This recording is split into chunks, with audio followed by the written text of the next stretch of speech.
This is Democracy Now!, democracynow.org. We're breaking with convention, war, peace, and the presidency, covering the Democratic convention inside and out.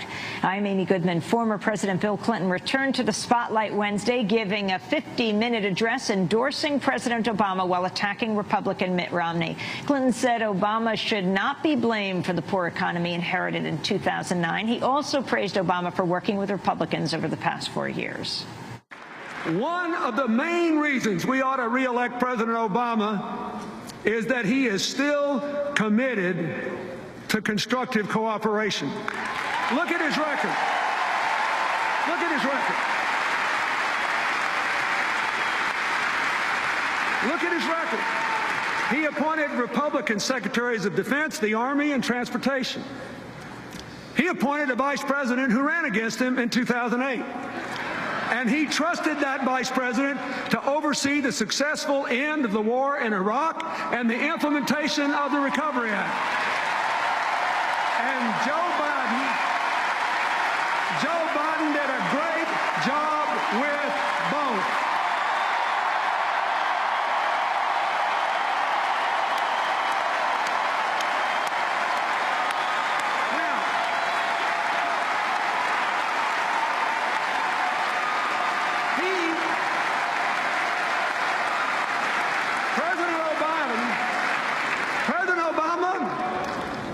Appointed several members of his cabinet, even though they supported Hillary in the primary.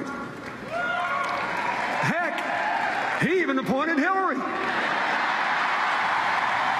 Yes, that's former President Bill Clinton speaking last night. Well, tonight, President Obama will accept the party's nomination to talk about President Obama's candidacy, his tenure as president, the Democratic National Convention so far. We're joined by two guests, Melissa Harris Perry, host of MSNBC show Melissa Harris Perry, and professor of political science at Tulane University in New Orleans, founding director of the Anna Julia Cooper Project on Gender, Race, and Politics in the South. And Kevin Alexander Gray is back with us, civil rights activist, community organizer from the Carolinas, from Columbia, South Carolina, author of Waiting for Lightning to Strike, The Fundamentals of Black Politics. We welcome you both to Democracy Now! It's great to have you both back. Melissa, congratulations on your show at MSNBC. I remember having you on when you were debating Gloria Steinem about whether to support Barack Obama or Hillary Clinton, the two senators. Yes, that interview went viral in a very small, nerdy community, yes. Well, talk about President Clinton being brought back into the fold as the Republicans were touting him as a president they could kind of support, and the significance of this. Well, so look, I think that there are meaningful differeses between the Democratic choice and the Republican choice for president this year. I think there are meaningful differences between President Obama and his challenger Mitt Romney. That said, the reemergence of the Clinton version of the Democratic Party last night is a reminder of why one has to keep repeating that there are meaningful differences, because of course Clinton's strategy in the 90s was to make those differences as small as possible and to sort of build the new Democratic coalition by moving to the right. I think for me, part of what's been fascinating to watch with the Romney attack on the welfare policy change is it, of course, puts President Obama, the Obama administration, and Obama supporters in a position of having to support the Clinton welfare to work reform. And that reform is, of course, one that is deeply problematic for those who are concerned with issues of poverty and fairness and justice. And so, you know, I think part of what we always see with Bill Clinton is the brilliance of the politics, of the rhetoric, of the way to win an election, and also the difficulty that creates and generates for progressives in the party. And it was really a very different tone than we'd heard from, for example, Deval Patrick the night before, who is himself pretty moderate, but who came out— the governor of Massachusetts. Yeah, the governor of Massachusetts, but came out and said Democrats need a backbone and they're going to have to distinguish themselves as a party. Cory Booker also addressed the convention, though he seemed to have been sort of distanced from the Obama campaign when he spoke on national television and said people shouldn't be criticizing private equity, talking about Bain. Yeah, absolutely. I mean, again, all of these candidates, Deval Patrick, Cory Booker, President Obama are post-Clinton Democrats. They are folks who have very much learned the lessons of this particular version of the big tent. But what's been interesting is watching how, particularly the very hard right move of this Republican Party on reproductive rights has opened up some space on the left for some identity politics, some of which has been very much captured in this convention. You know, I was wearing my uterus button yesterday from the Florida delegation. You know, this sense that that reproductive rights, that the rights of immigrants, I mean, they really pushed forward the Dreamers last night, and then, of course, of labor. So you see sort of the convention with a slightly more identity politics, leftward leaning perspective, but the anchor of the night was Bill Clinton, whose fundamental sort of position had been to triangulate, to go to the right, and whose speech last night was very much about his bipartisan workings with Republicans and kind of, dare I say it, whitewashing of the realities of his own terms, which included, of course, an impeachment. But, you know, it was our own form of Democratic nostalgia going on last night. We saw a lot of Republican nostalgia about the good old days. This was a Democratic nostalgia about the good old days of the Clinton campaign. But it was great politics. I mean, it was absolutely an effective speech as a matter of politics. Kevin Alexander Gray. Well, you know, in '92, I was Tom Harkin's Southern political director, and I was with Reverend Jackson when Clinton had his Sister Soldier moment. And so I've seen Bill Clinton come up. And, of course, I tell people, if they want to really know the real Bill Clinton and how his campaigns work, then they should go and watch that movie, Primary Colors. I think that should be required viewing for people to understand how the Clintons operate.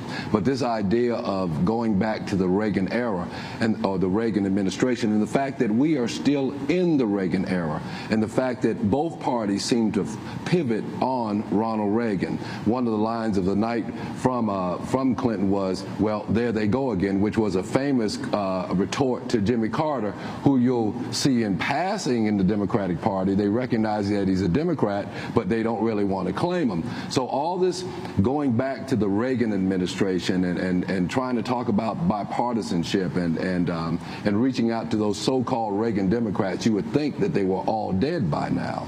But this was obviously an appeal to white working class. As we talked about earlier, Bill Clinton's going to end up being Barack Obama's Jesse Jackson because of his problems with labor. They'll put Bill Clinton on an airplane, they'll send him to the swing states, and he'll go to North Carolina, he'll go to Wisconsin, he'll go to Ohio, and he'll be trying to pull together those white votes. And of course, the Democrats want to be tough on crime, which Bill Clinton was. Bill Clinton actually put more black men in jail than Ronald Reagan. They want to show that they're tough on security. You know, that we've progressed from torture to assassination. And then, of course, there's welfare reform. But people don't realize underneath all that welfare reform and underneath that attack on poor people is a structure of laws that attack poor people. One strike for public housing. There are no job programs for ex-drug offenders. So those are the things that are left out of the speeches. Of course, as you mentioned on your show, which was eloquent, in regards to poor people being at risk as opposed to rich people, you might hear the word poor, but you'll hear poor child, poor kid, but you won't hear poor people. What about that? You were a fierce endorser, Melissa, of Senator Obama to be president. Yeah. But now, as you look at his record on this issue, for example, of poverty. Oh, I am absolutely still a fierce endorser of President Obama, and would absolutely make the same choice within that truncated space that we have in the American political system. I guess what I'd say is I'm a progressive in my in my leanings, in my preferences. I'm also, I suppose maybe from my years at the University of Chicago, a bit of a realist in my politics. And, you know, one of the things, for example, that is driving me a little nuts at this moment is the number of Democrats who are talking about a potential Hillary Clinton run in 2016. Now, whether or not I'd be supportive of her candidacy, I can't say now, but there was for me then and is for me now a sense that we must have a deep bench, that part of the nature of democracy is to go further than one or two ruling, governing families, Bushes and Clintons, for example, Romneys. I think that the president's record on poverty is mixed. I think that the Pigford settlement and getting the cash outlays for the Pigford settlement is meaningful. Explain what that is. So the Pigford settlement is of course, the USDA's decades of racial discrimination against both African-American farmers and indigenous Native American farmers. And the decision had long been made before the Obama administration came into office. The Congress had passed it, but no money had actually been allocated. And in 2010, under President Obama and the Democratic House, that money was finally allocated for damages. I think that his minimization of his signing of the Fair Sentencing Act, which helps to minimize, although certainly does not remedy, the crack and cocaine disparity, is a meaningful difference. I am generally not a fan of President Obama's education policies, because I'm not a fan of school choice over strengthening public schools, but I do see it at least as an attempt at the edges to repair some of the damage done by No Child Left Behind. You know, I think it would be very difficult in this particular, again, truncated American partisan space for me to have a president that I'd say I'd give you 100% A+. For me, a B+ president is pretty fantastic given what we have to work with. Kevin, what grade would you give President Obama? Oh, listen, I'm not a Democrat. I'm an independent, and I believe whatever. So I'm not begging off the question. I believe movements have to be built outside of parties. And if we're going to put pressure on President Obama, first we have to come up with an agenda, then we have to organize. Politicians respond to carrots and sticks. So what do you want to see him change on? Well, I would like to see him change on housing policy, to be more straightforward on a moratorium and helping people in distress. I would like to see the drug laws changed. I would like to see housing policy changed so that families or members of ex-offenders' families can live together.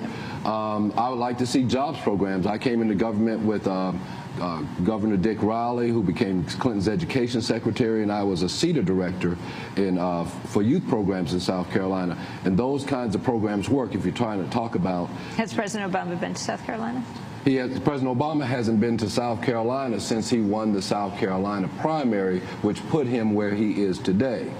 And he rarely comes to the South. He'll come to North Carolina, he'll go to Georgia, but he hasn't been back to South Carolina. Before we end, two things. When you tweeted out you lost your home, Melissa, in New Orleans, your new home. Yeah. Can you talk about what happened in this last week, the hurricane? Sure. It's interesting, your point about housing policy. I mean, you know, living in post-Katrina New Orleans, housing is one of our critical issues.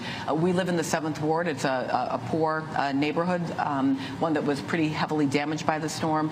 We have a little traditional shotgun house, little 2-bedroom house, but we bought the home that is across the street from us. It's been damaged since Katrina. It's a huge, historic 100-year-old house, but it only had 3 walls. It had a front and 2 sides. The back had been down for 7 years. Oh. For 7 years, we've been living across the street from a house with 3 walls, which, as you might imagine, encourages crime and blight and all of the things that occurs there. So we finally managed to pull together a little cash. We bought the house.